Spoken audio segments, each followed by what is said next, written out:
So friend, हम पढ़ रहे हैं सोर्सेज ऑफ एनर्जी। तो हमने प्रीवियस लेक्चर में अभी तक क्या क्या पढ़ लिया, हम इसको गौर कर लेते हैं। हमने पढ़ा गुड सोर्स क्या होता है एनर्जी का। हमने क्या पढ़ा, renewable, non renewable, conventional, non conventional. हमने क्या पढ़ा, फॉसिल फ्यूल्स के बारे में। फॉसिल फ्यूल्स में हमने कोल पढ़ लिया, पेट्रोलियम पढ़ लिया, नेचुरल गैस पढ़ लिया, हमने एलपीजी पढ़ लिया। अब हम क्या पढ़ रहे हैं, आपकी बुक जो एनसीईआरटी क्लास 10th है उसके हिसाब से अब हम क्या पढ़ने जा रहे हैं, हम पढ़ेंगे अब बायोमास के बारे में। ठीक है, तो हम क्या पढ़ेंगे, बायोमास के बारे में। और हम समझेंगे कि कैसे ये काम करता है, क्या इसके एडवांटेज हैं, क्या डिसएडवांटेज हैं। और जब हम इस चैप्टर को पूरा कंप्लीट कर लेंगे तो हम ये देखेंगे कि इस चैप्टर से कौन से क्वेश्चन आपके बोर्ड एग्जाम में आते हैं, ताकि हम एग्जाम पॉइंट ऑफ व्यू से भी अपनी स्टडी कर सके और अपने नॉलेज को भी इनहैंस कर सके। तो मैं क्या करूंगा, उसको हर जब चैप्टर खत्म हो जाएगा उसके बाद या बीच के सेकंड लास्ट चैप्टर तक जो मोस्टली क्वेश्चन जो इंपॉर्टेंट है हम उसको भी डिस्कस कर लेंगे। तो समझिए, अब हम पढ़ते हैं बायोमास। बायोमास, देखिए बायो मतलब क्या होगा, लिविंग थिंग से हम उसको रिलेट कर सकते हैं या नेचर से रिलेट कर सकते हैं। और मास, कोई वेट को बोलते हैं बायोमास। तो बायोमास एक्चुअली क्या है, बायोमास क्या है, कंसिस्ट ऑफ लिविंग थिंग्स या लिविंग मैटर्स और उसके रेसिड्यू। अब हम और डीप में जाने की कोशिश करते हैं कि मान लीजिए कोई भी वेस्ट है जो बायोडिग्रेडेबल है, मतलब उसको डिकम्पोजिशन किया जा सकता है बैक्टीरिया के थ्रू। जैसे हम कहते हैं कि प्लास्टिक का हम यूज क्यों बैन करना चाहते हैं, क्योंकि वो डिकम्पोज नहीं हो सकता। तो डिकम्पोज नहीं हो पाएगा तो वो हमारे कुछ यूज के लिए नहीं है और बहुत सारे प्रॉब्लम क्रिएट करेगा। तो बायोमास क्या है, मैंने क्या बोला कि एक लिविंग मैटर है या उसके रेसिड्यू, बचा हुआ पोर्शन। तो बायोमास में पहले क्या क्या आता है अभी क्लियर नहीं हो रहा, मैं बोल रहा हूं लिविंग मैटर। तो अब हम इसको एग्जांपल से समझते हैं। बायोमास में क्या आ सकता है, देखिए प्लांट, वुड्स या प्लांट से रिलेटेड वेस्ट हो सकता है। जैसे आप हार्वेस्टिंग, क्रॉप सीजन में जब आप देखेंगे, जब हम एग्रीकल्चर करते हैं तो हमने क्या लगाया, वीट लगाया, राइस लगाया, तो उसके कुछ वेस्ट बच जाते हैं, जिससे कारण हम पॉल्यूशन की भी बात करते हैं, वो वेस्ट हो सकते हैं, एक बायोमास का एक कंपोनेंट हो सकता है। आप काउडंग केक्स, काउडंग केक्स मतलब जो गाय है उसके जो हम उसको गोबर बोलते हैं, उस गोबर के हेल्प से हम कंडे बनाते हैं या उसको काउडंग केक्स बोलते हैं, उसको हम उसको यूज करते हैं। तो हम बायोमास में किसको यूज कर सकते हैं, किसको, अब काउडंग जो है उसको यूज कर सकते हैं। कोई भी बायोडिग्रेडेबल वेस्ट, मतलब मान लीजिए कुछ पील्स हो गए, आपके वेजिटेबल्स के छिलके हो गए, ये सब यूज कर सकते हैं। और कुछ एनिमल के रेसिड्यूज जो हैं वो यूज कर सकते हैं। और कुछ प्लांट्स के प्रोडक्ट्स जो है, लीव्स ऑफ, ये सब भी यूज कर सकते हैं हम, जो डिकम्पोज हो जाए। तो वो किसको बनाएगा, आपके वो बनाएगा बायोमास के बारे में। तो हमने अब अपने नॉर्मल इन्वायरमेंट से कनेक्ट कर लिया कि क्या बायोमास होता है। बायोमास क्या है, renewable source of energy. Renewable क्या होता है मैंने आपको बता दिया,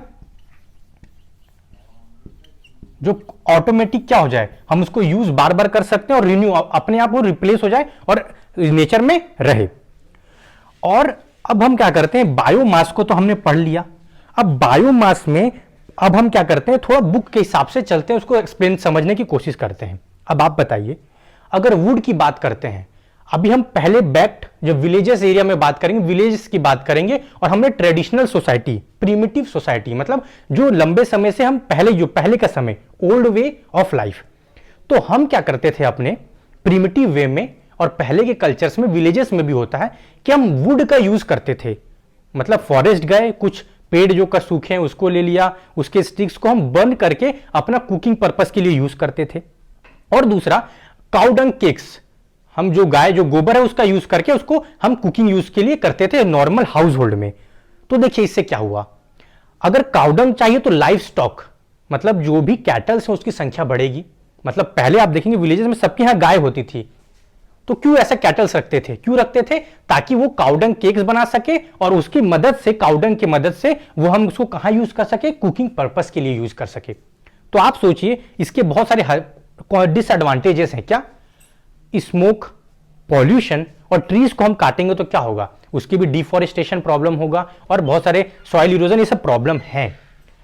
तो और रेस्पिरेशन प्रॉब्लम, जब आप स्मोक करेंगे तो ऐसा पाया गया डाटा में कि जो वुमेन्स जो विलेजेस एरिया में जो लंबे समय तक कुकिंग करती हैं, किस पे, ये सब काउडंग केक्स पे, तो और वुड से ये सब बनाते हैं, तो क्या होता है, वो हार्म केमिकल्स जो होते हैं रिलीज होते हैं उससे, और वो रेस्पिरेटरी प्रॉब्लम आपके क्रॉस करेंगे, ब्रीथरी अस्थमा ये सब प्रॉब्लम होता है। तो ये पॉल्यूशन भी कर रहा है और हमारे सेहत के लिए भी ठीक नहीं है। तो क्या हम इस जो हमारे काउडंग्स हैं इसको हम कुछ दूसरी तरीके से यूज करने की कोशिश करते हैं। जैसे आप टेक्नोलॉजी देखिए, हम टेक्नोलॉजी क्यों बना रहे हैं? हम टेक्नोलॉजी इसलिए बना रहे हैं कि हमारी लाइफ को इजी कर सके और हमारा वर्क कम हो सके और हम एक अच्छे तरीके से कोई भी चीज को यूज कर सके। तो वैसी क्या हम ऐसी कोई टेक्नोलॉजी बना सकते हैं जहां हम ये जो वुड्स हैं या काउडंग है उसको एक दूसरे तरीके में यूज करें, ताकि हमारा क्या हो, जो लॉसेस हो रहे हैं एनवायरमेंट को और एक ह्यूमन को वो कम हो सके। तो उसका यूज कहां होगा? बायोमास में। तो हम क्या करेंगे, एक प्लांट बनाएंगे। बायोमास क्या होता है? जो एनर्जी मिलती है हम उसको बोलते हैं बायो एनर्जी। तो जो एनर्जी हमें मिलेगी किससे? बायोमास से। हम उसको क्या बोलते हैं? बायो एनर्जी बोलते हैं। अब हम पढ़ेंगे कि इसको हम जनरली गोबर गैस प्लांट बोलते हैं। देखिए अभी हम क्या कर रहे हैं, बायोमास क्या क्या होता है, किससे बनता है, मैंने आपको यह बता दिया। बायो एनर्जी जो बायोमास से मिलती है उसको एनर्जी बोलते हैं। हमने बोल दिया, हम मतलब कि टेक्नोलॉजी को इंप्रूव करना, तो हम इसको यूज कैसे करेंगे हम इसको पढ़ेंगे। तो यूज करेंगे तो हम क्या करेंगे, कैसे उसको यूज किया जाएगा, वो प्लांट है, उस प्लांट के बारे में हम क्या पढ़ेंगे, बायो प्लांट है, बायोगैस प्लांट। तो जो प्लांट है मैंने क्या बताया, मैक्सिमम हम क्या करते थे, विलेजेस में काउडंग का यूज करते थे, इसलिए हम बोले गोबर गैस। हम इसको जो बोलते थे गोबर गैस, वर्ड आप सुने होंगे। तो मन में आएगा गोबर से कैसे गैस बन सकता है, तो हम इसलिए इसको गोबर गैस बोलते हैं क्योंकि मैक्सिमम पोर्शन में हम क्या यूज कर रहे हैं, काउडंग को यूज कर रहे हैं, तो हम इसलिए इसको गोबर गैस भी बोल सकते हैं। अब हम इसके डायग्राम को देखते हैं और पढ़ने की कोशिश करेंगे कि एक्चुअली इसमें वर्क कैसे करता है ये। तो देखिए मैंने आपको बायो एनर्जी बता दिया, मैंने आपको बायोमास बता दिया। अब हम क्या कर रहे हैं कि बायोगैस भी क्या है, ये रिन्यूएबल सोर्स ऑफ एनर्जी है, मैंने ये भी बता दिया। अब ये कैसे वर्क करता है, कैसे ये एनर्जी प्रोड्यूस होती है, हम इसको डायग्राम के थ्रू समझने की कोशिश करेंगे और फिर हम इसके एडवांटेज और डिसएडवांटेज को भी देख लेंगे। और फिर मैं आपको विंड एनर्जी के बारे में आपको पढ़ाऊंगा मैं। तो देखिए अब एक हम थोड़ा डायग्राम बना लेते हैं, डोम लाइक स्ट्रक्चर। तो देखिए क्या होगा, ये एक डोम है, एक रफली मैं डायग्राम बना रहा हूं आपको समझने के लिए। एग्जैक्ट हम क्या कर सकते हैं, बुक में एक ये हो गया, यहां से स्टेप बना लेते हैं।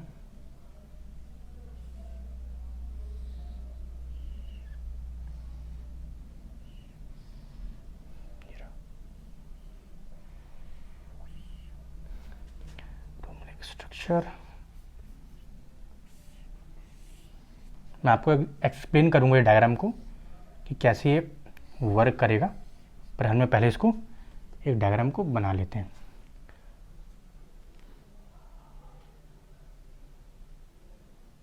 अब देखिए क्या होगा, ये डोम लाइक स्ट्रक्चर है।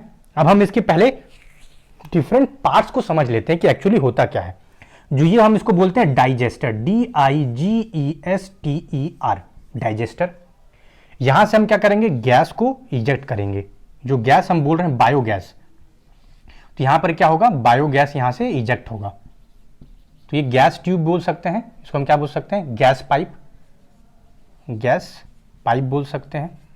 अब देखिए यहां से जो हम मटेरियल को डालेंगे, जो मैंने बताया बायोमास क्या क्या कंस्टिट्यूट करता है मैंने आपको बता दिया, तो हम इसको स्लरी बोलते हैं, SLURRY। तो आपके माइंड में क्वेश्चन आएगा सर स्लरी क्या होता है। तो देखिए कोई भी लिक्विड और सॉलिड को जब हम मिक्स करेंगे तो उसको हम क्या बोलते हैं, स्लरी। जैसे मान लीजिए गोबर है, तो हम गोबर को क्या करते हैं, ये गोबर को क्या करेंगे, उसमें कुछ लिक्विड डालेंगे, वाटर डाल देंगे। तो जनरली जो हम क्या बनाते हैं, बायोगैस प्लांट बनाएंगे, उसमें क्या होगा, बायोगैस में जो यूज करेंगे हम, जो स्लरी को बोलते हैं काउ डंक प्लस वाटर। मतलब ये सॉलिड है और हम क्या कर रहे हैं, लिक्विड में वाटर का यूज कर रहे हैं, तो एक सेमी लिक्विड स्ट्रक्चर बन जाएगा जिसको हम क्या बोलेंगे, स्लरी बोलेंगे। हम स्लरी को यहां पर क्या करेंगे, पुट करेंगे। देखिए अब हमने स्लरी को इसमें पुट किया, ये डाइजेस्टर होगा। इस डाइजेस्टर में क्या होगा कि ये जो हम डाल रहे हैं वो आके यहां स्टोर होगा, और यहां पर क्या होंगे, बैक्टीरिया होंगे। क्या होंगे, बैक्टीरिया होंगे। और ये जो बैक्टीरिया है वो क्या कराता है, एनारोबिक।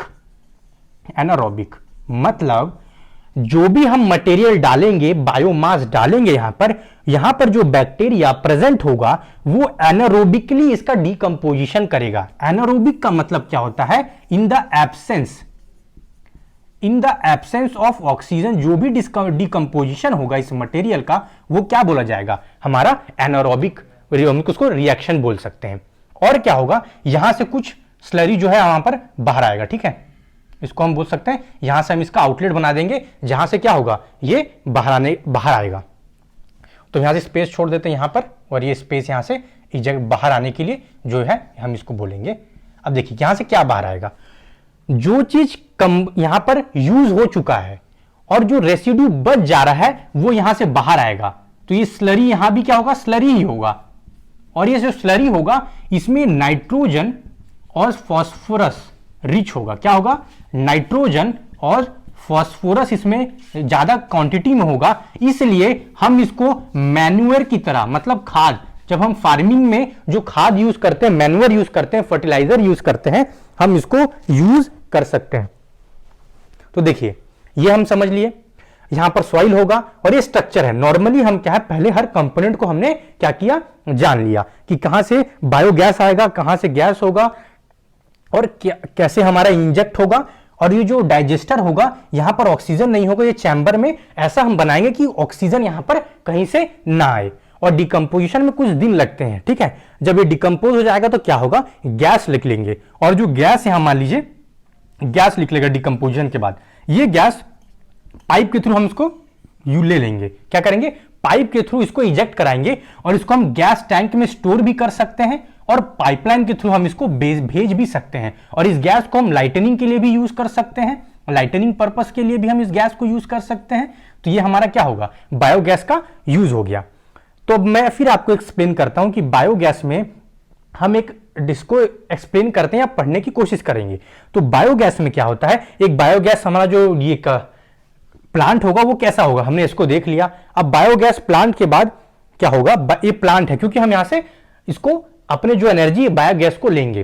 तो देखिए फिर से मैं आपको एक बार रिकैप करा देता हूं, स्लरी जो वर्ड है वो क्या होगा कि जो बायोमास है, स्लरी इसलिए बोला जा रहा है कि लिक्विड और कोई भी चीज है, काउडंग क्या है, सॉलिड है, उसको मैं लिक्विड में मिक्स कर दूंगा। तो लिक्विड और सॉलिड दोनों मिक्स होंगे तो उसको क्या बोलते जाता है, स्लरी।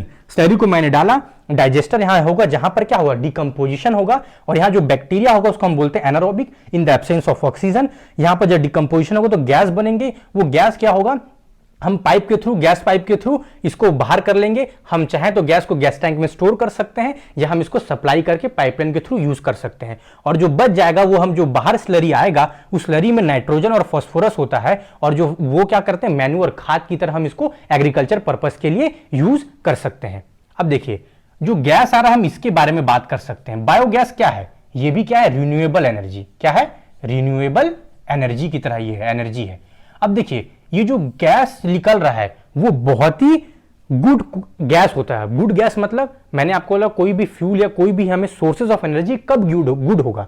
तो देखिए इसका जो मैक्सिमम पोर्शन है इसमें बायोगैस में 75% इसमें क्या है, एक्सीलेंट फ्यूल का काम करता है। क्यों, क्योंकि इसमें 75% मीथेन है, 25% के लगभग क्या है, CO2। तो 100% ये हो गया, पर 25% से कुछ लेस होगा ताकि यहां पर हाइड्रोजन सल्फाइड भी होता है, हाइड्रोजन सल्फाइड भी होगा इसमें, और डिफरेंट गैसेज इसमें प्रेजेंट होते हैं, पर मैक्सिमम क्वांटिटी में मीथेन है, इसलिए ये एक्सीलेंट फ्यूल की तरह काम करता है। तो हमने इसको पूरा समझ लिया बायोगैस प्लांट को। अब देखिए हम डीप में जाने की कोशिश कर सकते हैं कि ये फिक्स्ड डोम टाइप हो सकता है, फ्लोटिंग टाइप, ये क्या हो सकता है, बायोगैस प्लांट होता है। पर अभी हम क्लास 10 के स्टैंडर्ड के हिसाब से एक बेसिक अंडरस्टैंडिंग कर रहे हैं, तो हमने ये पूरे हर एक वर्ड को जो आपको इजी होगा समझने में, मैंने आपको समझा दिया। अब आप क्या कर सकते हैं कि रीडिंग अपने एनसीईआरटी बुक से ले सकते हैं ताकि आपको हर एक चीज इसमें समझ में आ जाए। अब देखिए इसका एडवांटेज क्या है, मैं इसका एडवांटेज और डिसएडवांटेज हम देख लेते हैं। देखिए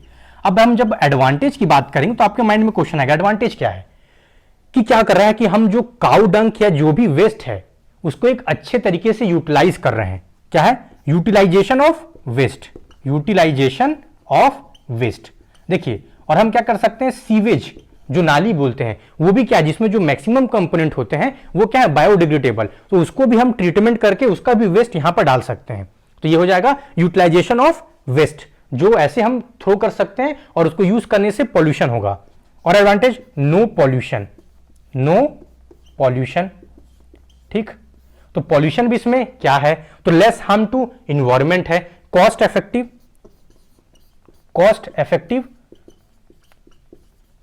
क्योंकि हम देखिए इसमें हम यूज क्या कर रहे हैं, जो हमारे काम का नहीं हम उसी को इसमें पुट कर रहे हैं और उससे हम क्या कर रहे हैं, एनर्जी ले रहे हैं। तो जो एनर्जी हमें पहले हार्मफुल वे में मिल रही थी वो हमें क्या मिल रही है, अब एक अच्छे तरीके से हमें मिल रहा है। अब देखिए, अब इसके डिसएडवांटेज भी देख लेते हैं, सबके एडवांटेज भी हैं और डिसएडवांटेज भी हैं। अब देखिए, ये जो प्लांट है जो हम बनाएंगे, इसमें क्या मैंने बोला, डाइजेस्टर में लीक नहीं होना चाहिए, लीक होगा तो गैस बाहर चला जाएगा और ऑक्सीजन भी आ सकता है। तो ये जो इसको चैम्बर बनाना लीक प्रूफ, ये भी क्या है, टिपिकल टास्क है इसको मेंटेन करना, ये क्या है, एक टिपिकल टास्क है।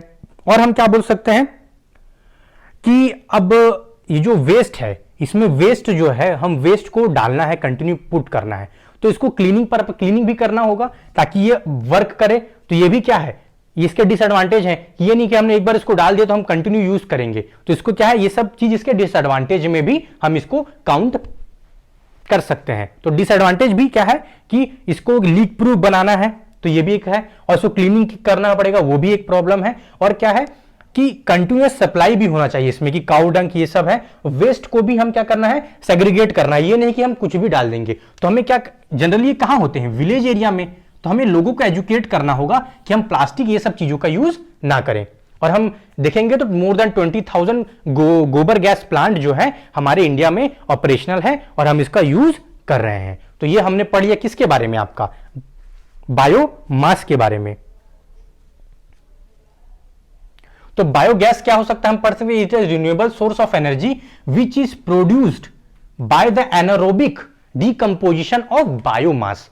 जो बायोमास का जब हम एनारोबिक डिकम्पोजिशन करेंगे, एनारोबिक हम उसमें डिकम्पोजिशन होगा, तो जो एनर्जी प्रोड्यूस होगी और जो उससे हम क्या बोलेंगे, बायोगैस। तो ये बायोगैस का हमने डेफिनेशन भी देख लिया। अब हम पढ़ते हैं विंड मिल के बारे में। नेक्स्ट जो हम पढ़ेंगे वो क्या है, हमारा विंड मिल के बारे में। हम क्या देखेंगे, उसके भी एडवांटेज, डिसएडवांटेज और कैसे वो वर्क करता है, हम इसको देख लेते हैं। देखिए विंड, अब देखिए क्या होता है कि अब जो एयर है और विंड में डिफरेंस देख लेते हैं। कि आप देखिए दिन में हम देखेंगे कि सोलर एनर्जी है हमारे सरफेस में। देखिए डीप में नहीं जाएंगे हम, थोड़ा बताएं, एटमॉस्फेयर में डिफरेंट लेयर होते हैं, ठीक है, ट्रोपोस्फियर, स्ट्रेटोस्फियर, ये सब बहुत डिफरेंट लेयर्स होंगे। तो क्या होगा, सन की रेज होगी, मान लीजिए सन जो है यहां पर सूरज देवता, ये सन है, सन से क्या होगी, रेज आएंगी। अब क्या होगा, सन रेज होंगी तो जो ऊपर के लेयर्स होंगे वहां पर हीटिंग क्या होगा, ज्यादा होगा, और कहीं पर हीटिंग क्या होगा, कहीं पर ज्यादा होगा तो कहीं पर कम होगा। अब इसके कारण क्या होगा, डिफरेंस क्रिएट होगा। देखिए वाटर कभी भी आपके जब टैप में आता है तो क्यों आता है, जब ऊपर टैंक में पानी होगा तो वो ऊपर ज्यादा पोटेंशियल पे है, ठीक है, और नीचे क्या है, पोटेंशियल कम है या एनर्जी डिफरेंस है। कभी भी कोई भी चीज फ्लो करेगी तो वहां पर पोटेंशियल डिफरेंस होना चाहिए, डिफरेंस होगा तभी क्या होगा, आपका मूवमेंट होगा। तो एयर को, विंड जो है क्या होगा, मूवमेंट, किसका मूवमेंट होगा, एयर का मूवमेंट को हम क्या बोलते हैं, विंड बोलते हैं।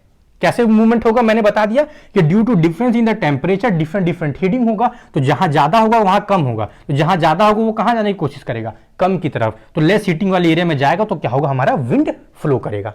अब हम इसी विंड को यूज करके हम क्या करते हैं, इसको हार्नेस करेंगे, जो विंड है उस विंड को यूज करके हम एक एनर्जी बनाएंगे, जिस एनर्जी को हम क्या बोलते हैं, विंड एनर्जी। क्या करेंगे, उसको क्या बोलते हैं हम, विंड एनर्जी हम बनाएंगे। किसको यूज करके, जो विंड को यूज करके। विंड क्या है, जो मूवमेंट ऑफ एयर है, क्यों एयर का मूवमेंट है, हमने इसको समझ लिया।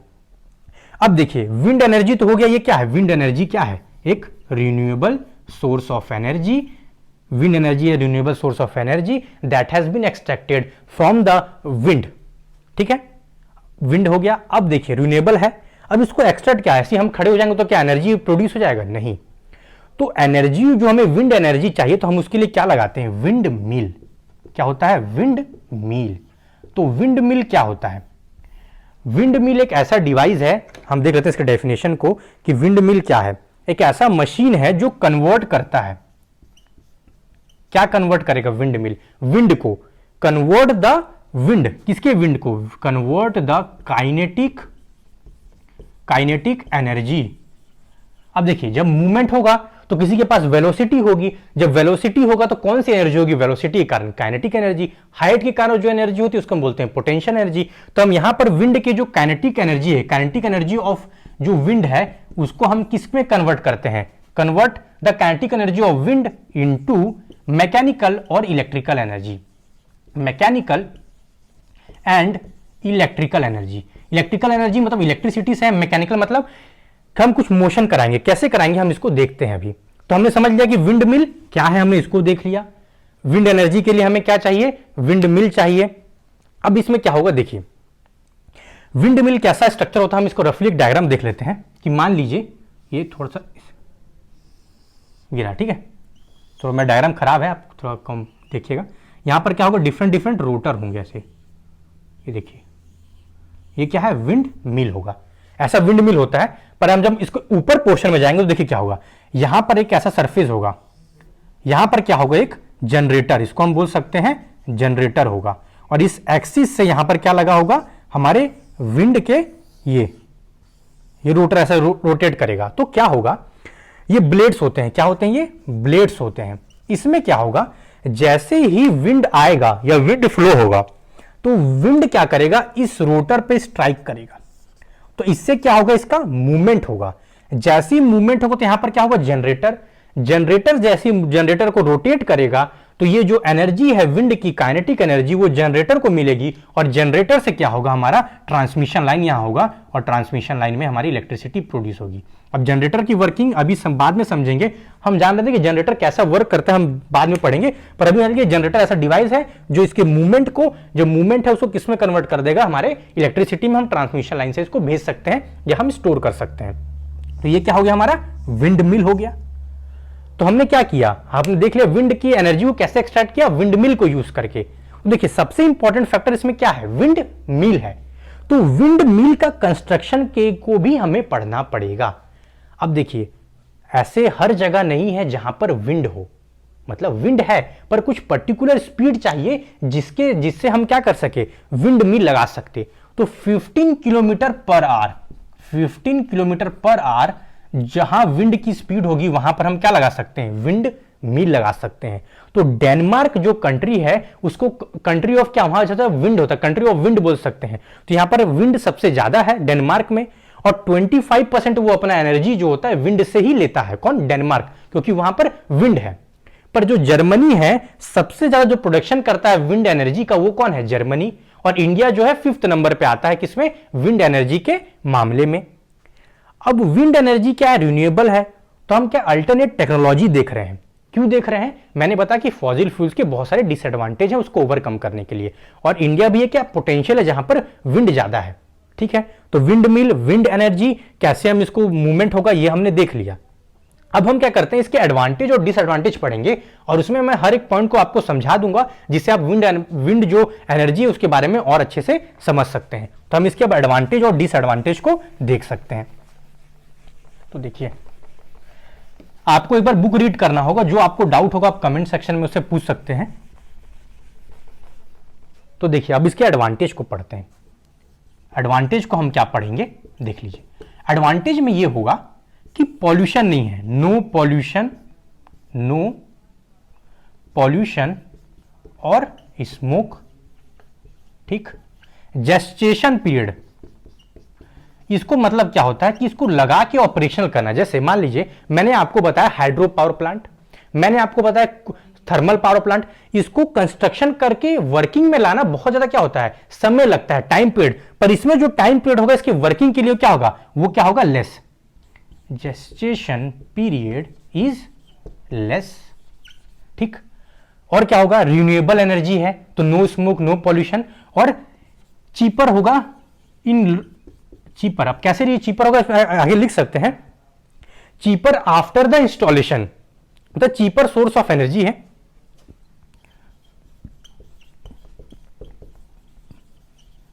एनर्जी, ठीक है।